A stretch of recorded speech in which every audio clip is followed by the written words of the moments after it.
Meşələr, okeanlar, çaylar, dənizlər, hamısı heyvanların evi, bizimsə yaşamağımız üçün zəruri olan balanslı sistemin tərkib hissəsidir. Amma son dövrlər artan sənayeləşmə, meşələrin qırılması, həmçinin qanunsuz ovçuluq nəticəsində bir çox vəhşi heyvan növlərinin nəsli tükənmək üzrədir. Elə bugünkü araşdırmamızda vəhşi heyvanların təbiətdə əhəmiyyətindən, həmçinin onların qorunma qaydalarından bəhs edəcəyik.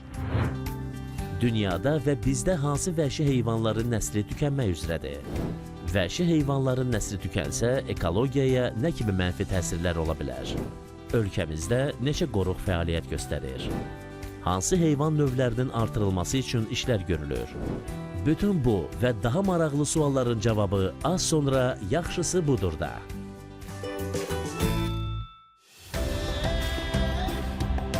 Vəhşi heyvanlar təbiətin səssiz qəhrəmanlarıdır. Onların hər biri ekosistemdə spesifik rol oynayır. Məsələn, yırtıcı heyvanlar, şirlər, canavarlar zəif və xəstə heyvanları ovlayaraq populyasiyanın sağlam qalmasına kömək edir.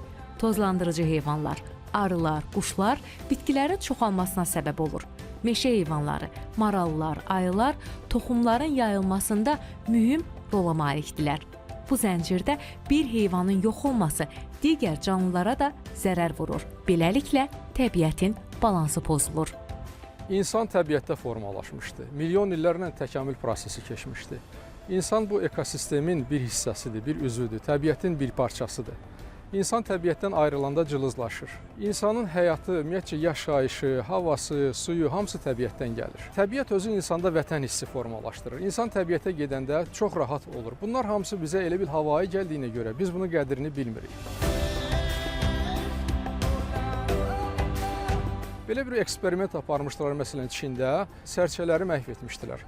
Ölkənin bütün hər yerində deməli səs-küy edərək sərçələrin ağaclara qonmasını, yerə qonmasının qarşısını almışdılar. Və onlar da qısa bir müddət ərzində qanatları yorulub hamısı yerə ölü düşürlər. Və növbəti il o qədər ziyan verici olmuşdu ki, yəni ki, həşəratlar o qədər məhsula ziyan vermişdi ki, Çin xalqı bir neçə il deməli ac qalmışdı. Onlar təzədən digər ölkələrdən sərçələri pulla alıb qaytarıb gətirib sərçə populyasiyasını bərpa eləmişdi. Bunu ona görə misal gətirirəm ki, bir növün beləsinə təbiətdən yox olması hiss olunur və insan da özü bunun nəticəsini görür. Ölkəmizdə vəhşi heyvanların nəslinin tükənməsinə səbəb şəhərləşmə, su qıtlığı, ətraf mühitin çirklənməsi, iqlim dəyişikliyidir. Amma buna rəğmən son dövrlər vəhşi heyvanların nəslinin qorunmasına dair mühüm tədbirlər həyata keçirilir. Ölkəmizdə 893 min hektar sahəni əhatə edən xüsusi mühafizə olunan təbiət əraziləri fəaliyyət göstərir. Bunlardan 10-u Milli Park, 10-u Dövlət Təbiət Qoruğu, 24-ü Dövlət Təbiət Yasaqlığıdır. Bütün bu şəbəkənin hamısı təbiəti, heyvanat aləmini qorumaq məqsədi daşıyır. Sevindirici haldır ki, elə məhz bu il 2025-ci il ərzində daha yeni 2 milli parkımız yaradılıb. İlisu Dövlət Təbiət Qoruğunun bazasında İlisu Milli Parkı və Axarbaxar Milli Parkı yaradılıb ki, bu da məhz həmən ərazidə unikal ekosistemlərin qorunmasını, eyni zamanda orada yaşayan nadir və nəsli kəsilməkdə olan fauna, flora növlərinin qorunmasını təmin etməkdən ibarətdir. İndiki Eldar Şamı dediyimiz qoruq var. O 1914-cü ildə bütün Qafqazda bir ilk olaraq bizdə Azərbaycanda yaradılmışdı. Sonra 20-ci illərdən başlayaraq yeni qoruqlar yaradılmışdı. Məsələn, Göygöl qoruğu, Zaqatala qoruğu, Qızılağac qoruğu, bunlar ayrı-ayrı ekosistemləri başladılar mühafizə eləməyə. Müharibədən öncə 2-ci Dünya müharibəsindən qoruqların bu cür inkişafı getdi. Sonra müharibədən sonraki dövrdə də yenə daha çox artaraq, hətta yasaqlıqlar da əmələ gəlməyə başladı. Yeni yasaqlıqlarımız formalaşdı. Artıq 20-ci əsrin sonuna Azərbaycanın ümumi ərazisinin hardasa 4-5% mühafizə altındaydı. 21-ci əsrdə milli parklar yaratmağa başladıq. Milli parklar qoruqlardan biraz yumşaq rejim, xüsusi mühafizə olunan təbiət əraziləridir. Orada turistlərin gedib gəzməyinə, təbiətdən zövq almağına, istirahət eləməyinə deməli icazə verilir müəyyən bir zonalarda. Bakıya ən yaxın yerləşən Abşeron Milli Parkı məhz Xəzər su itisinin qorunması məqsədilə yaradılıb. Şirvan Milli Parkı deyəndə ilk öncə insanın ağlına məhz ceyran gəlir. Çünki ceyranın qorunması məqsədi ilə. Zəngəzur və Hirkan Milli Parklarında nadir növlərdən olan bəbir, Qafqaz bəbiri qorunur. Bundan əlavə Ağgöl və Şirvan Milli Parklarında, həmçinin Qızılağac Milli Parkında həm ölkəmizin qırmızı kitabına daxil olan, həm də Beynəlxalq Təbiəti Mühafizə İttifaqının qırmızı siyahısına daxil olan çoxlu sayda deməli miqrasiya edən köçəri quş növləri məhz bu milli parklarda qorunur.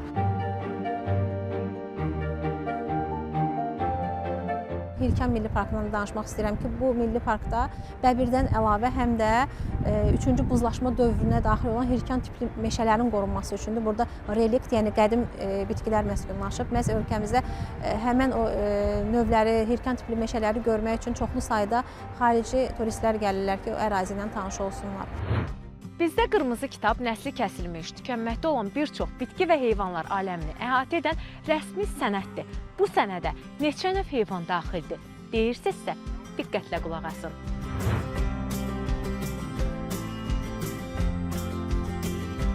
Sonuncu qırmızı kitab məhz 2023-cü ildə 3-cü nəşrdəki işıq üzü görüb və qeyd edeyim ki, ümumiyyətlə təəssüflər olsun ki, həm Azərbaycan Respublikasının qırmızı kitabında, həm ümumiyyətlə Təbiəti Mühafizə İttifaqının beynəlxalq qırmızı siyahısında növlərin sayı get-gedə azalması davam edir. Bu isə qloballaşan dünyada insan sayının artması, böyük infrastruktur layihələrinin həyata keçirilməsi, vəhşi heyvan növlərinin, yaşama yerlərinin, areallarının fraqmentləşməsinə səbəb olur ki, bu isə növlərin azalmasına gətirib çıxardır. Dünyada mütəxəssislərə görə gün ərzində onlarla növ artıq yox olur və həmin o növləri gələcək nəsil təəssüflər olsun ki, görə bilməyəcək. Ölkəmizdə də belə növlər var, hansı ki, turan pələngi ötən əsrlərdə mövcud olub və daha sonra tamamilə onun kökü kəsilib.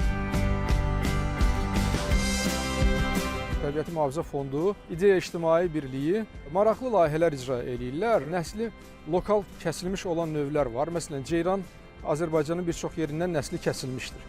Onu Şirvan Milli Parkından götürüb həmin o tarixi arealının bəzi yerlərində bərpa eləməyə başlamışıq. Hardasa 400 civarında ceyran Şirvan Milli Parkından götürüb digər fərqli yerlərə buraxılmışdır. Bu son 20 il ərzində, 25 il ərzində.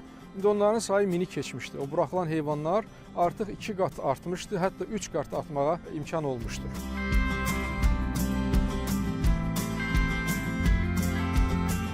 Acı Nohur düzünə, Qax Dövlət Təbiət Yasaqlığına, Ağgöl Milli Parkına, Qobustan ərazisinə, eyni zamanda həm də işğaldan azad olunmuş əraziyə, Cəbrayıl rayonunun ərazisinə köçürülmüşdür. Ümumilikdə 400 başa dək olan bu ceyran həqiqətən də həm ölkəmizdə, həm də regional səviyyədə ceyranın sayının bərpa olmasına gətirib çıxarmışdır. Belə ki, Samux rayonunun ərazisinə və Gürcüstan həmsərhəd olan ərazilərə köçürülmüş ceyranlar, onlar həm də Gürcüstan ərazisinə keçirlər. Bilirsiniz, heyvanlar sərhəd tanımır, onlar miqrasiya edirlər və beləliklə həm də nəinki Azərbaycan ərazisində, həm də Qafqazda dayanıqlı ceyran populyasının formalaşmasına nail olmuşuq.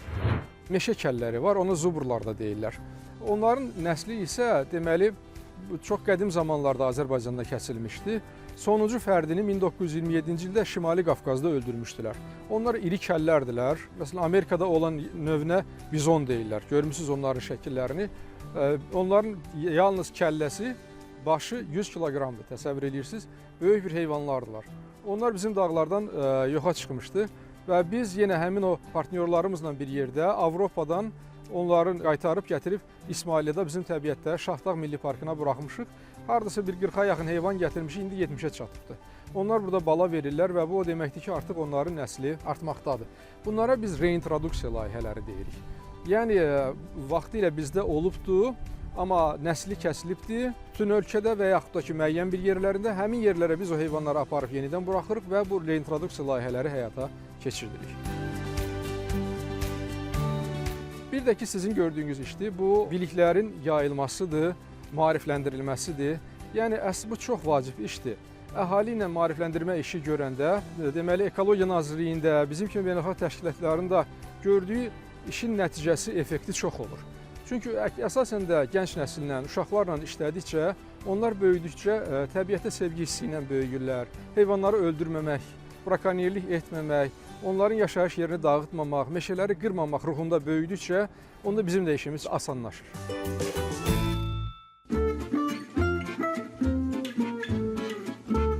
Yaxşısı budur. İşimiz həyatda bilməli olduğumuz vacib məqamlara aydınlıq gətirməkdir. Hər il 4 oktyabr heyvanların beynəlxalq müdafiəsi günü kimi qeyd olunur. Günün məqsədi diqqəti vəhşi heyvanların müdafiəsi və mühafizəsinə yönəltməkdir. Heyvanların qorunması, müdafiəsi əsrlər öncə ortaya çıxmış bir anlayışdır. İnsanlar əvvəllər elə bilirdilər ki, heyvanlar da, təbiət də tükənməzdir. Amma sonralar gördülər ki, heyvanların nəslinin kəsilməsi, bitkilərin tükənməsi kimi dəhşətli hallar baş verə bilər. Artıq bütün dünya belə riskləri qəbul edir və Azərbaycanda da son zamanlar vəhşi təbiətin mühafizəsi, heyvanların müdafiəsi ilə bağlı əhəmiyyətli və geniş miqyaslı işlər görülür.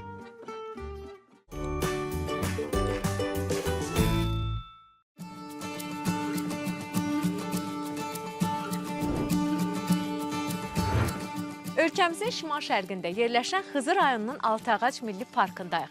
Buranın təbiəti əlverişlidir deyə müxtəlif növ fauna və flora növləri qorunur. Onlardan biri də məhz qonur ayılardır. Elə Fərid bəy də həmin qonur ayıların qorunmasında əvəzsiz rolu olan şəxslərdən biridir və biz də müsahibəmizi onunla davam edirik. Necədir burada vəziyyət Fərid bəy? Salam Günel xanım, xoş gəlmisiniz. Gördüyünüz kimi vəziyyət gedərək daha da yaxşılaşır. Yenidən qurma işləri aparılır və vəhşi heyvanların komfort yaşaması üçün bütün şəraitlər yaradılır. Burada neçənci ildən artıq bu heyvanların qorunması işləri görülüb? Mən qonur ayılarının xilası ilə başladım məşğul olmağa 2021-ci ildə. Əgər xatırlayırsınızsa, 2021-ci ilin may ayında Şəki şəhərinə bir yaralı qonur ayı düşmüşdü və ümumi qüvvələrlə, Ekologiya Nazirliyi ilə birgə, Daxili İşlər Nazirliyi ilə birgə o ayını xilas etdik, burada yerləşdirdik və o ildən mən də başladım məşğul olmağa qonur ayıların deməli mühafizəsi ilə, onlara qarşı aparılan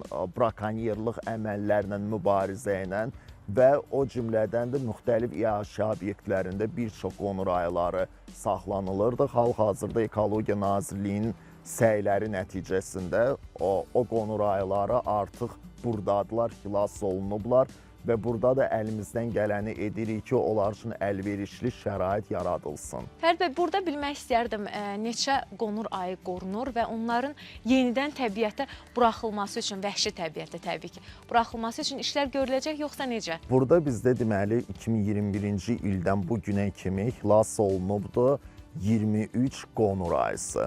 23 qonur ayısından deməli 3-ü biz artıq xilas edəndə çox qoca və xəstə idilər. O müəyyən müddət sonra onlar tələf oldular, təəssüf ki.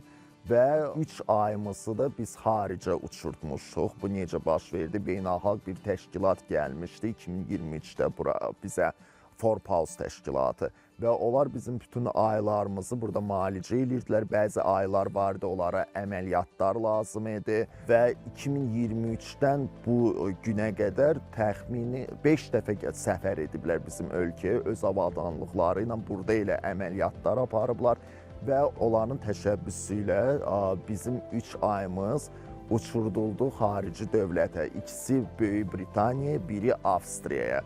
Çünki onlar həm qoca idilər, həm xəstə idilər. Elə düşündük ki, orada onlara daha yaxşı olacaq.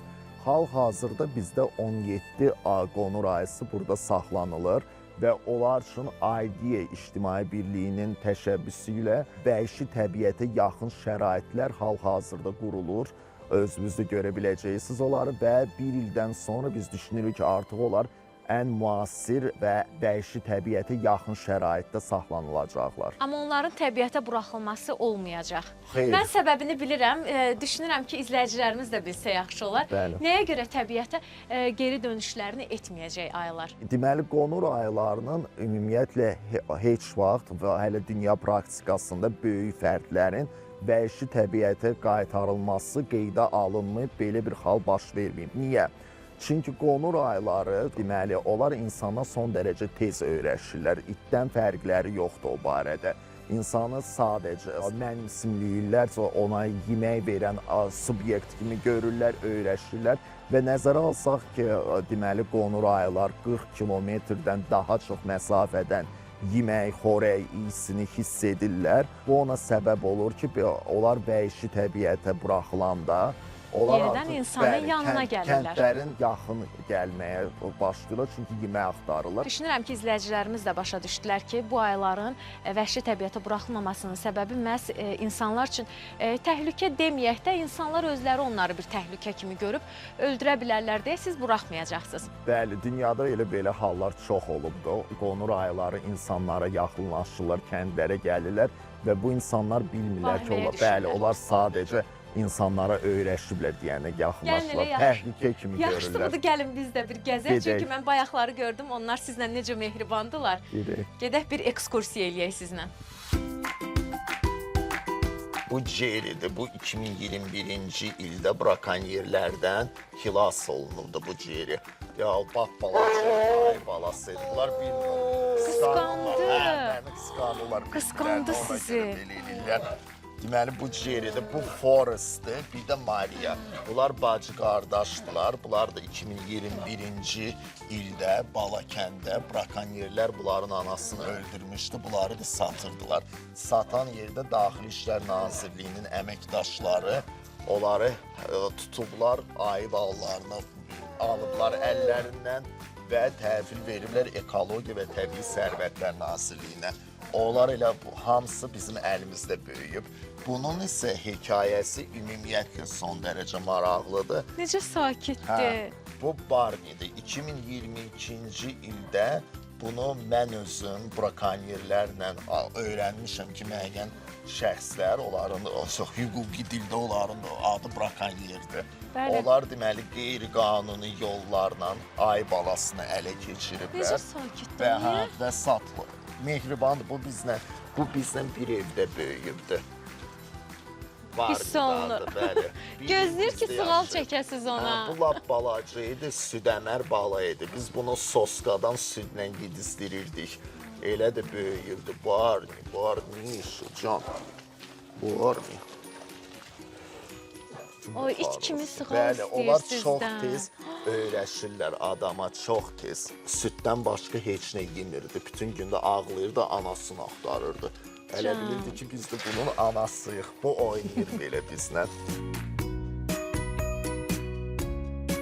Çox qəmli həyat hekayələr var Fərid bəy. Hər birini ürək ağrısı ilə dinlədim. Balanı anadan ayırmaq həqiqətən də çox belə qəddarlıqdır, mən deyərdim. Mən ümumiyyətlə başa düşmürəm ki, psixoloji olaraq sağlam insanın necə əli qalxa bilər ana ayını öldürməyə və onun balalarını ondan qopartmağa, buraxmağa və ömürlük belə qəfəs həyatına məhkum etməyə. Yəni, mən düşünürəm ki, psixoloji olaraq sağlam adam bunu etməyə əli qalxmaz. Bəli, mümkün deyil.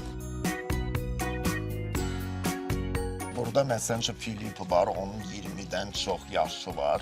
Biz onu 2023-cü ildə xilas eləmişik. Mingəçevirdə Dormaş zavodunun arxasında balaca qəfəsdə yaşayıb bütün bu uzun illər ərzində.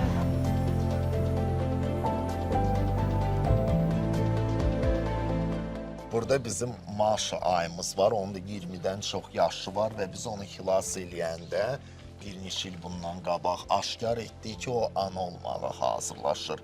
Elə biz burada artıq bizim yanımızda bala vermişdi və 2 balası da elə burada anadan oldu, burada böyüdülər.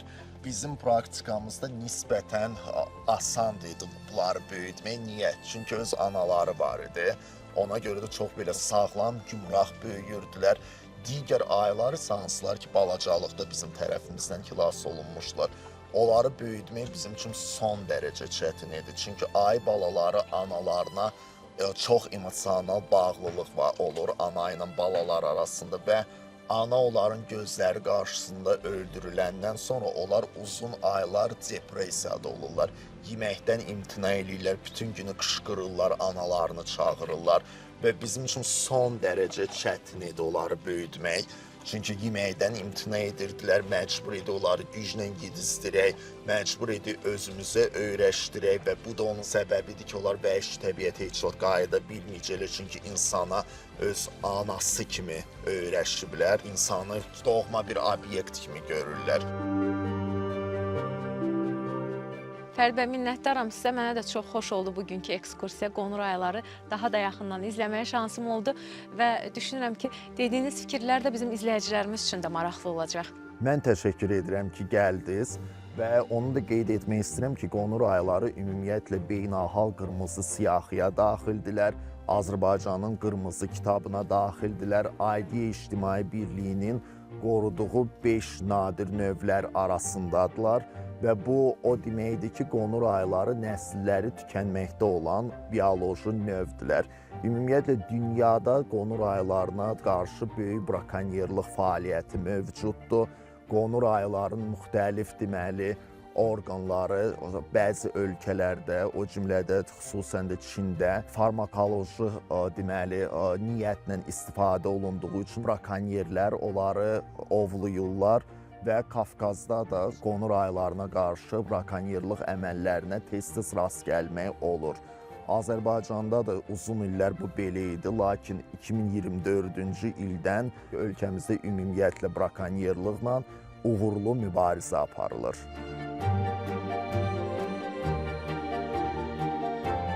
Yaxşısı budur ki, ümumiyyətlə insanlar maariflənsinlər və başa düşsünlər ki, vəhşi heyvanlar bir oyuncaq deyillər. İnsanlar əgər onları almağa çalışmasalar və öz yaşadıkları evlərdə oyuncaq kimi onları saxlamasalar, bu da ona səbəb olacaq ki, ümumiyyətlə o heyvanlar da ovlanmayacaqlar. Çünki brakonyerlər biləndən sonra ki, onlar bu ayı balalarını əziyyətlə ələ keçirəndən sonra sata bilməyəcəklər və onun müqabilində pul əldə edə bilməyəcəklər. Onlar da artıq bu əməllərindən çəkinəcəklər. Təbiət zəncirinin qopmaması üçün, qırılmaması üçün məhz elə qonur ayları da qorumaq lazımdır. Onları da mühafizə eləməkdə sizə bol-bol uğurlar arzulayıram. Təşəkkür edirəm, çox sağ olun. Azərbaycan Respublikası Konstitusiyasının 39-cu maddəsində qeyd olunub ki, dövlət ekoloji tarazlığın saxlanmasına, yabanı bitkilərinin və vəhşi heyvanların qanunla müəyyən edilmiş növlərinin qorunmasına təminat verir. Həmçinin İnzibati Xətalar Məcəlləsində heyvanlarla rəhimsiz davranışa görə cərimələr tətbiq olunur. İnzibati Xətalar Məcəlləsinin 274-cü maddəsinə əsasən heyvanlara hər hansı bir əzab hissi verən, onlara amansız rəftar eləyən, onlara ağrı hissi verən şəxsi 500 manatdan 800 manata qədər cərimə gözləyir. Eyni zamanda, yəni bu etdiyi əməli ictimailəşdirən, onu sosial mediada nümayiş etdirən şəxsləri isə 800 manatdan 1000 manata qədər cərimə gözləyir və heyvanları şikəst etməyinə görə isə 274 nömrəli maddənin 1-ci bəndinə əsasən 1000 manatdan 1500 manata qədər cərimə, həmçinin onların öldürülməsi, tələf edilməsi ilə bağlı nəticələnərsə isə deməli 1800 manatdan 2000 manata qədər cərimə olunurlar. Təbii ki, bu işin xüsusiyyətindən asılı olaraq bu deməli həbslə də bitə bilər. Ona görə də nəinki cəzalara görə, ümumiyyətlə hər bir şəxsin özündə mərhəmət hissi olmalıdır ki, tək cəzaya görə yox, onları qorumaq üçün öz əlimizdən gələni eləyək. Azərbaycan Respublikasının qırmızı kitabına daxil edilmiş heyvanları isə ovlamaq qəti qadağandır və təbii ki, bunu eləyən şəxslər Nazirlər Kabinetinin 176 sayılı qərarına görə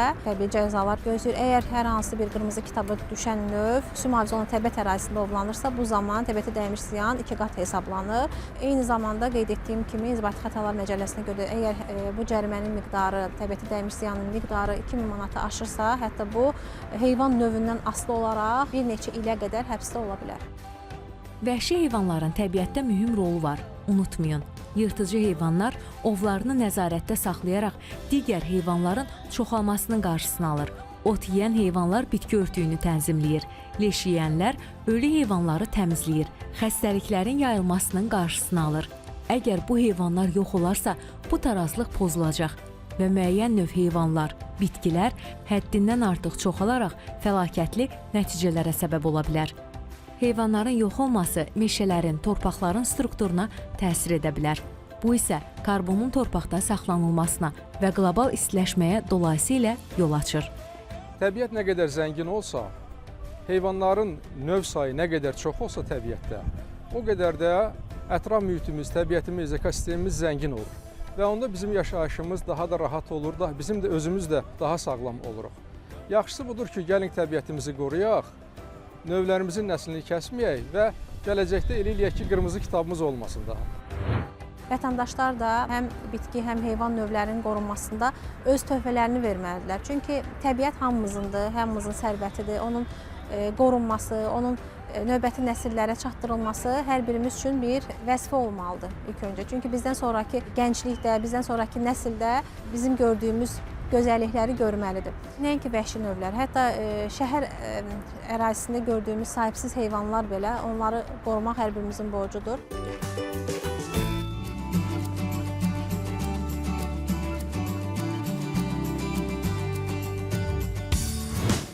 Artıq bildik ki, hər bir heyvan növünün təbiətdə müəyyən rolu var. Onlardan birinin nəslinin tükənməsi digərinin azalmasına səbəb ola bilər. Bu isə ekoloji zəncirin qırılması adlanır. Unutmayın, təbiət bizə miras deyil, əmanətdir. Gəlin, əmanəti birlikdə qoruyaq. Gələn həftə yeni araşdırmamızda görüşənədək. Hələlik!